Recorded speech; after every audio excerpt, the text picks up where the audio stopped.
Welcome to Value Through Vulnerability. This is a podcast dedicated to putting the human back into humanity. And we are now boosted by Humans First. And we have founder Mike Vacanti co-hosting with me today. And we have got the wonderful Cali Yost here, who is a flexible workplace strategist, futurist founder, author, and speaker. And Cali, I have to say, I love how your tagline on LinkedIn is reimagine how, when, and where work is done. Welcome to the podcast. Well, thank you. It's wonderful to be here. Oh, well, I'm glad we finally got you I know. after a few months. But when we were trying to get you before, we didn't have any of this challenge. So I think it's the right time. Everything happens when it's supposed to, right? I love that so much. As we get going, would you mind just taking a few minutes just for our listeners to learn a bit more about you? How did you get into this sort of passion around remote working? Believe it or not, it started in the early 90s. I was a very junior manager in a bank. I'd gone through the management training program. So I was put in charge of a group of people, all of whom were older than I was. I was married at the time. I did not have children, but they were all starting to have children. It was actually men and women. And I just kept seeing that the lack of flexibility was causing my business to suffer. So the lending that we did was lending to closely held companies. So in that market, it's very important to have a strong relationship between the banker and the customer. So when you lose a banker, your business becomes vulnerable. So I just needed to hold on to these people. And at the time, I oddly had become interested in this sort of emerging field of flexibility. I don't know why. I don't know what sparked it for me, but I just was kind of looking at it on the side over here. And I went to my leadership and I said, hey, why don't we either let them have a reduced schedule or work remotely? Again, this is the early 90s. And my management was like, what? Okay, I don't even know what that means. And so long story very short, it just seemed to make so much sense to me. And then I actually had a meeting with a CEO of a bank that we had his accounts. And one of our bankers had left again because they couldn't have flexibility. And he said to me that was a mistake. And I was confused. And all of a sudden, this man across this desk said to me, oh, I give my people flexibility and they stay with me forever. And it's all about good business. And it was one of those moments where like the angels sing and things kind of stop. And I'm like, okay, this is a real thing and I am doing it. And so I left banking, went back to business school, got my MBA and just started doing this work back in, I guess it was 95 is when I started. Wow. That's a phenomenal story. You know, it's just one of those things where you can see something emerge and you just know in your bones that this is a strategic business imperative, and the fact that it does not exist is bad for not only the organization, but just unnecessarily bad for people. And then you also know in your bones, because you've seen it, that when people get flexibility in how, when, and where they work, you get so much more. So all of the things that keep leaders from resisting shifting their cultures and making flexibility part of the cultural DNA, you want to just be able to show them that if you take the leap, you really are going to reap so much of the reward. So again, I'm hopeful that this moment in time where we've all been sort of thrown into the flexibility deep end, and you know, even sort of against your will and involuntarily, you now have to do this. It's going to open the door for all that other good stuff on the other side. Yeah. You know, I love that, Kelly. And I think of when you're telling the story of going to your managers in the bank first and saying, you know, to explore remote work, and they didn't understand the concept and maybe were in their minds thinking, why would somebody want to work from the lunchroom? It's like, no, we're talking about actually out of the building, right? Yeah. And so that being in the 90s, I imagine that you still bump into some of that rigorous thinking even today. Oh, absolutely. Now, I could almost forgive it. Well, let's be real. I could almost forgive it in the 90s because, you know, we didn't even really have mobile phones. There wasn't really email. I mean, it was really like I walked into the room and said, let's all just fly to Pluto and do our work. I mean, I really do give them all a lot of rope because it was so nutty at the time. now we have the technology. So it isn't necessarily the lack of technology. I've given this a lot of thought over the years.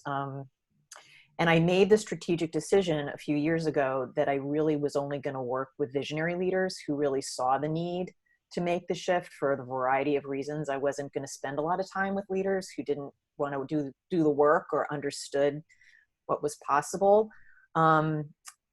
So what I've seen from the visionary leaders, so I will juxtapose that to leaders who resist, is they just understand things have to change. They just saw it for their business, that business as usual, the status quo, ultimately was not going to prepare them for success in the future. That you have a whole new generation of people that are walking into the workplace just inherently flexible. They see work as a what? They see work as a thing you do. They don't see work as a place you go. So to attract and retain and motivate that generation, you really have to meet them where they are and adapt your workplace accordingly. Also, it's a shift in mindset. It's a letting go that I think a lot of them are afraid of, that if I let go, it's going to be chaos, nothing's going to get done. And how do you know people are working? How do you engage with them? It's a whole new way of leading that I don't think they necessarily were confident they were going to be able to make that pivot. So this is what I'm hoping. Again, we're here, we're in it. How do you now leverage the learning of this moment and adopt some of that new leadership and really now embrace this flexible way of working so that you can, again, not only get through this crisis, but at the other side, attract and retain the top talent, really help people be their most productive, leverage all this technology, leverage the workspaces that you would use. So you maybe don't have to have as much physical space, but you're really using the physical space that you have. How are you serving your customers more effectively? I'm hearing a lot of doctors say, my patients love telemedicine because they don't have to come all the way into the office, and their relatives can participate in the appointment with them. I see financial planners saying, I thought I had to be physically in the same room with them. People want to meet after work. People want to meet before. There's just a lot of wonderful benefits from strategic flexibility done well. So that's what I'm hoping. And the point of time, as you say, the recognition is there now to move forward. The technology and tools are there. There was one more limiting thought that we were starting to touch into a little bit, and I think of myself going to work as a teenager and at a manufacturing factory, and I would walk in at a particular time and I would punch the clock, and I would take my physical time card and punch it into this thing on the wall, and it would make the stamping noise. And I would do that at break, and I would do that at lunch, and I would do that at the end of the day. And most of the workforce has never had that experience. Yet we hold on to that mentality of 8 to 5, 9 to 5, yeah. That those rigorous hours. And perhaps this is the opportunity to really let go all of those limiting beliefs in our heritage that no longer serve a purpose. Especially now, it's interesting.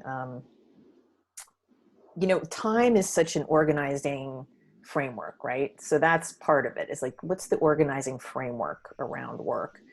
There's also legal issues too. I mean, there's some real legal parameters that also reinforce some of that time-related boundary thinking. But it's interesting currently in this crisis remote experience we're having, and also even people who aren't working remotely. So manufacturing organizations, for example, they are having to break with those time boundaries.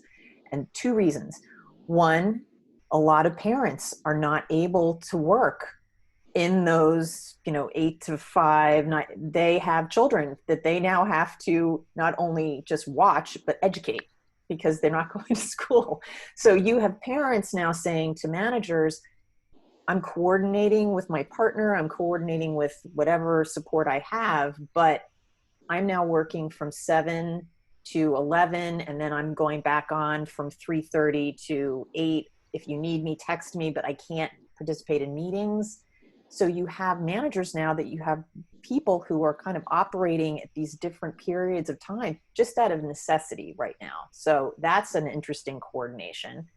And then in manufacturing, which I think is also very important to consider, they're having to switch over to this A and B teaming framework where they're having to potentially extend shifts. So maybe make more shifts happening at different times, and then staggering those shifts, and so that people are not in the space at the same time to allow for the social distancing. So again, it's kind of breaking some of those constraints of time and saying, how do we operate now in this new normal? So it'll be interesting when the health concerns are no longer as pressing to see then what ultimately happens when we go into the next phase. It's going to be very interesting. I love that, Cali and Mike. I think one of the things I'm hearing a lot at the moment, and is a phrase actually that someone used last Monday on our Humans First call, was one of our colleagues said, now I'm running at 30 to 40 miles per hour. I'm seeing and sensing way more than I did when I was running at 90 or 100. And I think that realization for people that actually this slowing down, I'm now seeing and sensing the world in this peripheral vision and not this myopic focus. Mm-hmm. How does that play into some of your work around remote working and how you help people design work, do you think, going forward? Now people are, they say, almost forced to wake up to some extent. You know, it goes back to this word. I tend to say a lot, so I'm going to apologize in advance if I just say it a lot, because I don't mean to repeat it over and over again, but it really does describe where I think we are. It's switching from automatic to intention. Okay. So all of this, there is an opportunity. So when work was 9 to 5 in the office, you go there, you come home, there's sort of an automatic pilot that I think a lot of people could find themselves operating in. Whereas now it's, again, that goes back to what am I trying to get done?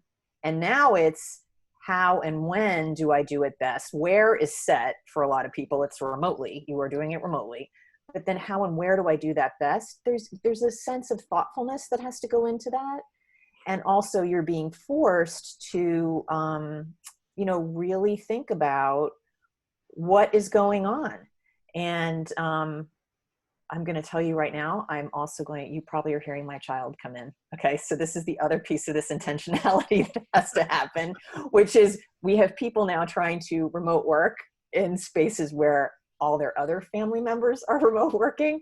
So in terms of sensing, there's a lot of hearing and a lot of, just negotiating what they're doing as well. So again, it goes back to that intentionality that we didn't have to deal with before. I love that.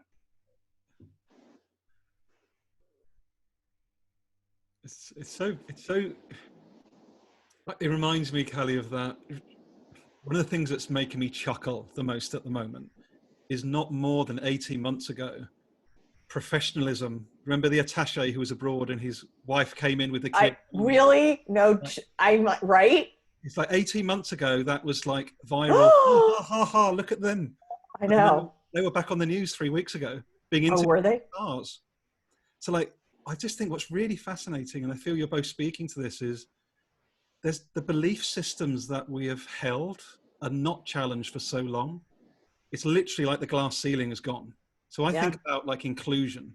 I think about race and gender and sex and just, do we really need to hold on to those isms anymore, Cali?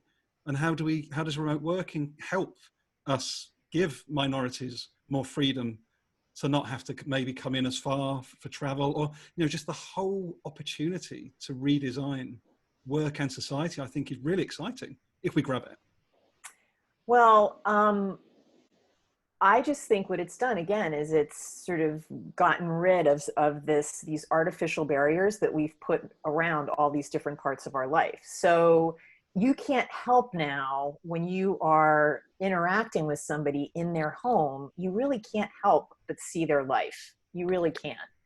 And it humanizes things in a way that it really didn't before. So I can't help, I'm going to be honest, I'm like, oh, Gary, that is a really beautiful painting of the ocean behind you. Do you love the ocean? Like, it makes me think, does Gary really love the ocean? I wonder where that was. And, you know, perhaps you might think Cali's background is relatively sparse. Well, then you would find out I am in a temporary apartment right now because we unfortunately scheduled construction to happen right in the middle of all of this. So, you know, again, it humanizes, it just makes people human. And I do think it opens up the door to say, we're all in this together. Like, we all, you know, what's your specialness that you're bringing to the table? Let me show you all of mine. Right. No longer what are you hiding? Right. And without that discovery, we can get into what we need to do together. Yep, exactly. Because I'm not sitting here trying to evaluate and figure the other person out. Right. Right. And, you know, again, I think we'll figure out what the boundaries are after that. You know, maybe there is a little bit of, okay, so maybe there are some people, and I want to be always mindful of this because I see this when I go into organizations. There are some people who are very private and don't want those boundaries breached. And so I do think part of this is going to be figuring out that that fit for everybody, and pulling them together and coordinating them in a way that's comfortable for all people. So, you know, and the vision that you had, again, back in the 90s when it occurred to you, and then you shared that brilliant moment when you got to the client and you know, the trumpets yeah, blew, the angels came, and yeah. there was a moment of clarity. So having that vision back then, and then watch it take place incrementally, and watch some of those barriers come down, it often occurs to me that so much time is still spent in the pursuit of figuring out how business best works. Mm-hmm. And I have to believe that we already have that answer. We already know very well how business works. And for 20 years now, you've been envisioning how it can work better. Mm-hmm. Can you share some of that journey of what that's like, helping people discover forward rather than wait for every brick on the path to be laid before they'll take a step forward? I have been so blessed to deal with some of the most amazing visionary leaders over the years. And I keep coming back to that because that really is where it begins, is somebody who says, we just have to do this differently. And we're all going to dive in. Let's do it. And they step up and they put the mandate out there, and they're willing to create the space. And you guys used this word earlier when we were talking, create the space for experimentation, create the space for sort of fumbling around and learning new ways of communicating and coordinating and planning the work, and allowing people to, creating a model of shared leadership. At the end of the day, that's what it is, because we spend so much time saying it's managers that have to control this. Actually, they play a role for sure, but it's all of us. It's employees doing their part. It's teams coordinating with each other. And then it's managers creating the environment where people know what the priorities are, and that ongoing dialogue between what's expected and what am I doing, and giving people the resources they need and coaching them. You know, it's a coaching model of management. It's not necessarily top down. Really creating the space for people to not only learn to do things differently and think about things differently, but then put it into action and make the mistakes, but also have the victories and feel really good about it. People have said to me, how do you keep doing this for 20 plus years and still love it so much? And honestly, it's the magic of watching those light bulbs go off and just seeing the productivity that's unlocked, the sort of passion for their jobs, how good they feel about their work, how good they feel about their life, like, and the craziest, smallest things that they get to do that they are so excited about. Like, honestly, it does not take much. That's what I say to leaders. I'm like, people just want the smallest things. Like, I was able to go to my son's science fair. Right. Like, and managers will say, that's great. And it means so much to that person. Or I was able to stay home. Truly, this is a mind blow. I was able to stay home and get my dishwasher delivered during the week. Otherwise, I was going to have to wait 4 weeks for a Saturday delivery. And, you think about it, why does that mean so much to you? Well, I now have clean dishes for 4 weeks rather than having to deal with washing dishes and not, right? So all of this means something. Or recently a leader said to me, he has a bike path from work in New York. So he either can go 15-minute path, which is more direct, or he can go along the river, which takes him 20 more minutes. And he said, the days I get to do my 20-minute longer ride coming to work, I just feel so great by the time I get here. And my phone is on. The leader of this department can get me if she needs me. He said, but man, I just love those days and I appreciate them so much. So, again, this is why it's so powerful. And then let's just talk about this moment we're in now. So that organization that did that work to shift to high performance flexibility for the talent purposes, for the productivity reasons, for the leveraging of resources, all of that, they're able to switch on a dime when they needed to in response to this crisis. Right. And that is what I've heard over and over and over again, is they all knew what to do, is they just did it. And that was not why they went into it, but they knew on some level that this was what it was going to prepare them for. And they are still operating because they were set up to do it. That preparation is a word that, has been used a couple of times in the conversation. And I think it's so critical. We still have some time, but little time before things start winding back and doors start opening again. How quickly can companies prepare and start making that adjustment? I love that you said people respond to that freedom of choice, right, Cali? Mm-hmm. And once they understand they have that freedom of choice, it's amazing how many times they'll choose to do exactly what you may have asked them to do. Yep. But the attitude is totally different because they had that freedom of choice, rather than being irritated for all those days because my dishwasher's not there. I can fully focus on what I'm doing. Yep.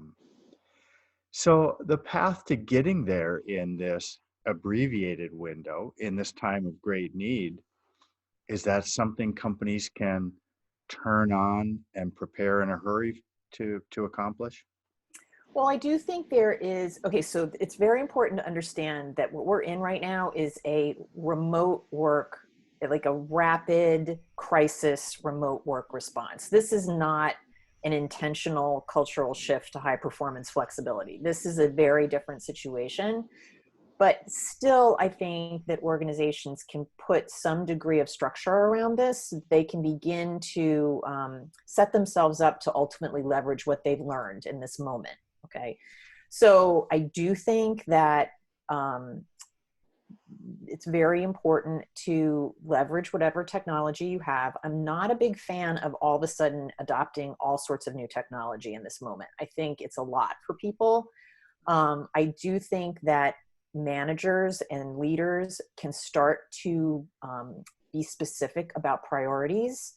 I don't know how well that is done in most organizations right now. I think there is a tendency to sort of think people are working because they're showing up at the office, whereas now you have to be a lot more clear about this is what our priorities are, and then make sure you're in that ongoing cadence with your people. Okay, how are you, are we accomplishing that goal? Are we having problems? What do we need to get done? Having much more of an active dialogue around priority setting, updates, that is what is required in a flexible work culture. So practice that right now. Make sure you're having those updates. And I do think there is an engagement on the part of individuals in terms of being intentional on their end also about what it is they're doing and how, when, and where they're doing it best. So that is also the beginning of the shared leadership model that ultimately has to be in place. But again, I think there's going to be some adaptation that's going to have to happen once the crisis is over, where you're going to actually have to go back and say, okay, so what skills do we need? Because everybody's going to be kind of coming at this from a different place, and you want to have a consistency in terms of how people are thinking about their jobs, thinking about work, about how teams are coordinating with each other, about how people are using technology, and about how managers are leading, that there will probably be some inconsistencies once this is over that you want to round out, and then you want to actually execute on going forward for the next phase strategy of the business. Does that make sense? So right now it's survival. Okay. Like, we want the business to survive. We want to get through this. The next phase is going to be, okay, so what does growth look like? What does our market look like? And then how can we align that flexibility to achieve those goals? So that's what I think there's some near-term things you can do to begin to put some of that structure around it. Again, like being clear about what the priorities are, leveraging the technology you have, coordinating and communicating with each other effectively, helping your people be intentional about what they're trying to do, and then leverage what you've learned from that on the other side. What's coming up for me, Cali, which is really interesting, is like, you really are just proving for me the importance of the human connection throughout this whole journey. Transparency, intentionality, listening, clarity. These are all things that when we're super busy in our heads, they're the things that get left behind.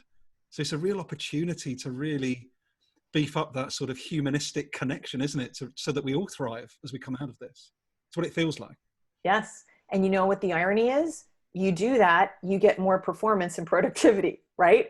Because that's one of the magic parts about shifting your culture to become more flexible, is that you do have to focus on what it is you're trying to do. Like, what are we doing? And that requires more discussion and more conversation and more humanness, right? But people often ask me, why is there such a bunch of a bump in productivity? Well, because you are finally talking to each other. You're being thoughtful about what you're trying to do. You're being intentional. You're being creative. All of a sudden, people are saying to each other, why are we having that meeting? Or could we do that differently or better? Or, hey, I have this really good idea. And there's an openness to that didn't exist before. And that makes you more productive and more effective, right? So it's a win-win on both sides. Is there an element, Cali, where people perhaps don't feel they have to capitulate to, they don't have to fit into the mold as firmly as they may have been, as they walk in the door every day? I think they feel there's more flexibility to just be their best self. Does that make sense? Because again, it's not one size fits all. I mean, there are people, now I will say this, interestingly enough, I think there is a fear that if you open things up and you say to people, okay, so this is what we need to do. Now you determine how, when, and where you do it best. Nobody's going to show up, okay, to the physical office space. Actually, we find, interestingly, that people do want to be physically together. They do. There's an element of physical interaction, real-time interaction, that people do really enjoy.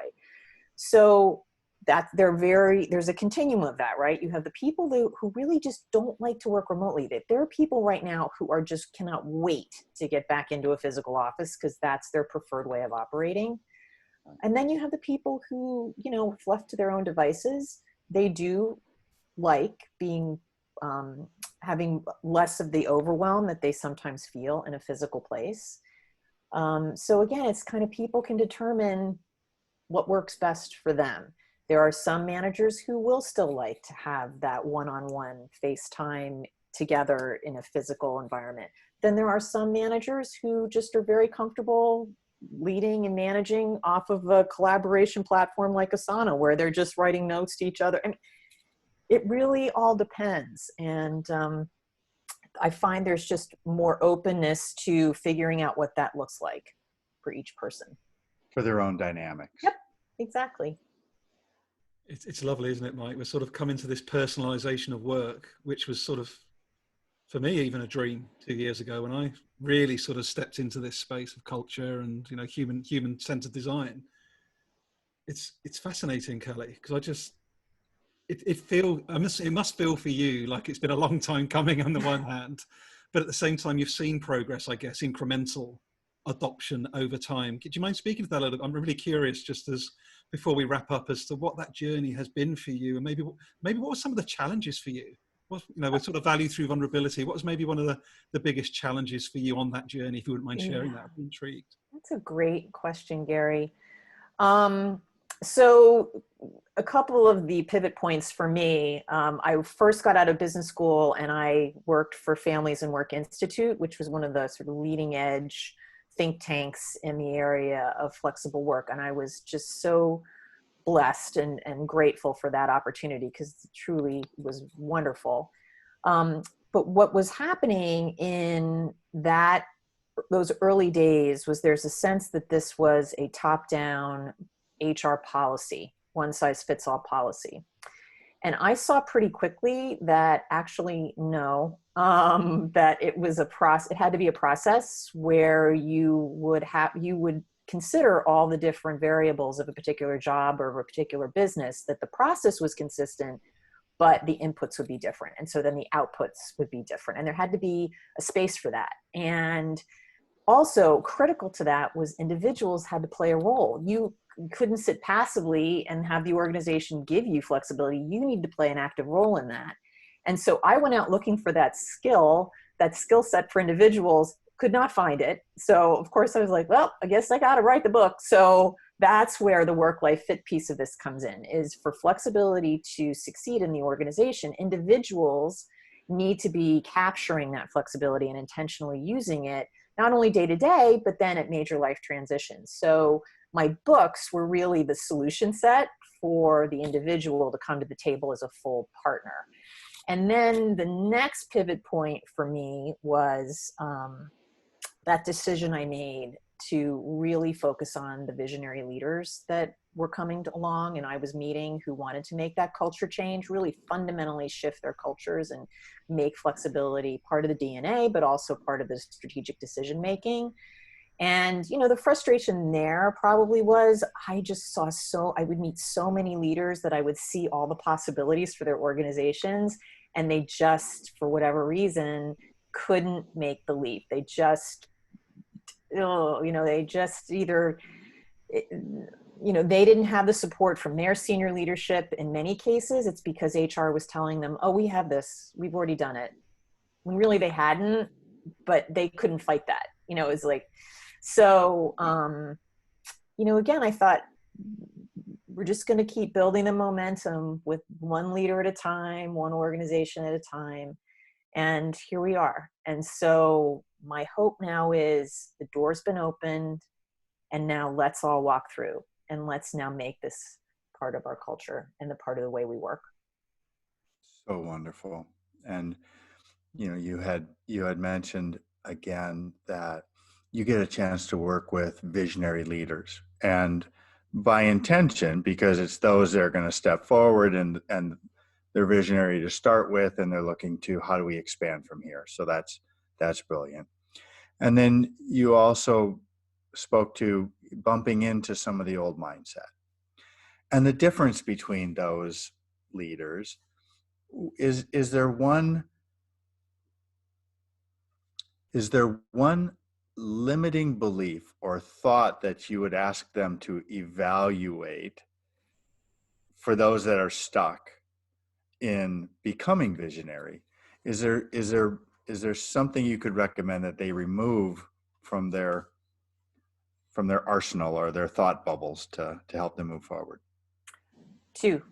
1 is this intense fear of abuse, which I don't understand. I think, we've said this, but there is such a fear that if you open the floodgates, people are just going to abuse the privilege and not work. And when the truth is, they're going to give you more. And so maybe there's going to be 5%. Let's say it's 5% that just can't seem to get it together and make it happen. I'm going to tell you 9 times out of 10, when that person comes across the radar, you look more deeply, that person's just fundamentally a performance problem. It's got nothing to do with the flexibility. It's that this person's just not a good match. And so we have to address them as a performance problem that they are. So I would just say, God, really try to get past your fear of abuse and know if that happens, you'll deal with it, but just see the vast possibility of just all the good that can come out of it. The second thing I would ask them to do is say, what's the worst thing that can happen? Okay, you train your people to be intentional about what they're trying to get done and how, when, and where they do it. You train your teams to coordinate with each other in an intentional, fundamental way. And then you give your managers the skills and tools to be a really fantastic coach, motivator of your people. And then you say, hey, let's spend 6 weeks practicing together with this new way of being. What is the worst thing? I mean, the worst thing that can happen is nothing. Okay. And, but there's a whole lot of awesome that could also happen there. And so we always do a pre and a post before and after we do our pilot after the launch.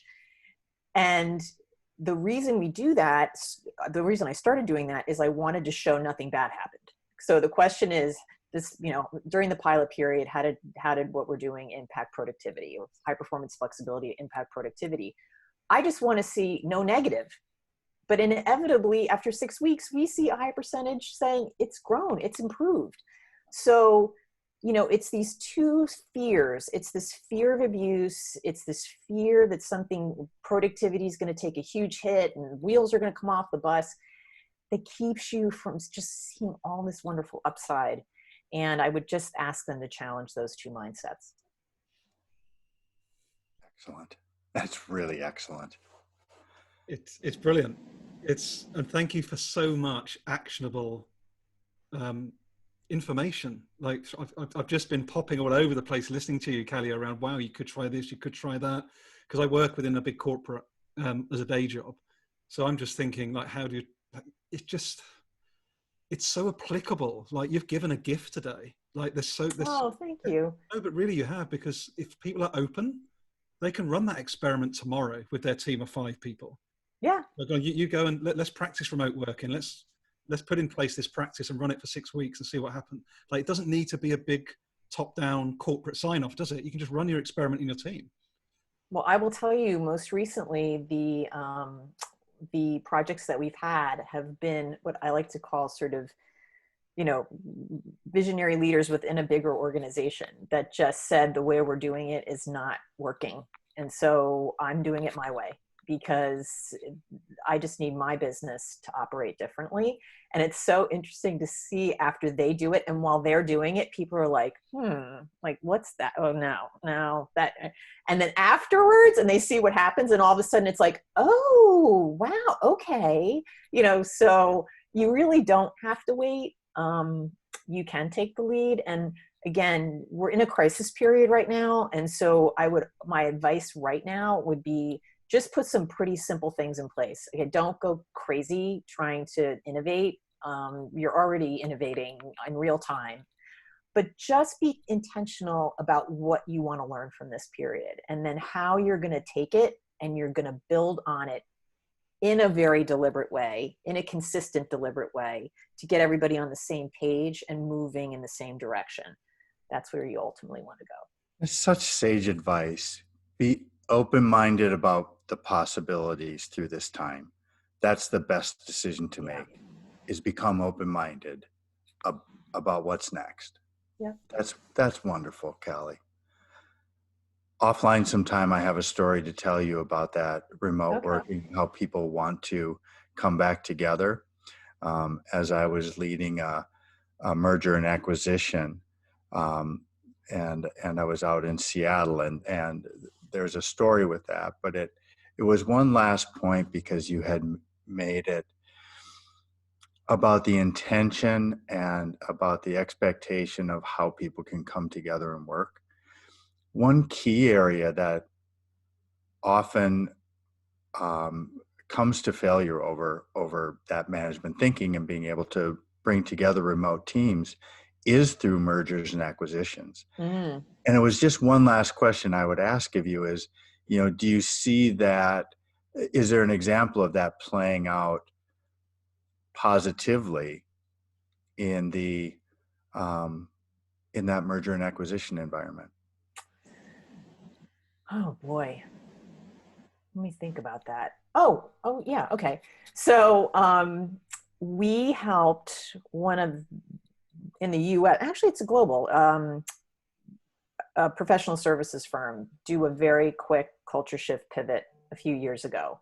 They were behind. They were way behind. And the CEO was like, I got to get ahead. So let's do this thing super fast. Okay. And so we did it. And it's so fascinating to see because the cultural DNA was so strongly set in that main organization. They've probably grown through mergers and acquisitions over the last 7 or 8 years, probably doubled in size. And to see how that strong cultural framework, DNA framework that they implemented has allowed them to integrate all of these acquisitions and consistently continue to scale that. Yeah. It's really fascinating. And it's funny, this same organization, they just called me the other day because they're now trying to figure out how to really seriously help some of the parents that are in their organization. And they were calling me and they're like, hey, I'd love to know some of the sort of cutting edge things that you're doing for other clients. And what they were thinking of doing, I'm like, that would be cutting edge, what you're doing right now. That's good. And they're like, oh, good. Okay, great. Again, it just keeps going. It just keeps evolving. And it's been wonderful to watch where they've taken it. But I do see that consistent thread still throughout that organization all those years later as they've even doubled in size. So. And I really wanted to put that on the table for the listeners and for you because of the brilliant work that you do. Because when we come out of a cycle of where businesses are a bit deflated, Mm-hmm. there will be significant M&A activity on the backside of this, because there'll be companies that are in need, and I believe in the work that you do, and that I wanted to put that on the radar because it's a heads up of a way for them to get ahead. Yeah. Well, I will say, and this is where I'm going to semi nerd out on finances. I do think one of the elements with this, two things. One, I do think that there is still a lot of short-term financial pressure on the senior most leadership of organizations that I sometimes wonder keeps them from being able to do some of the invest in some of the effort to shift cultures. Just because I do think there is a slightly delayed tail in terms of seeing the return in the bottom line. And so I would hope that is the awareness of the strategic power of flexibility from this moment, that it shows the world of finance that the organizations that can pivot quickly because they do have that flexibility in place, they're financially going to continue, where the ones that didn't are going to struggle.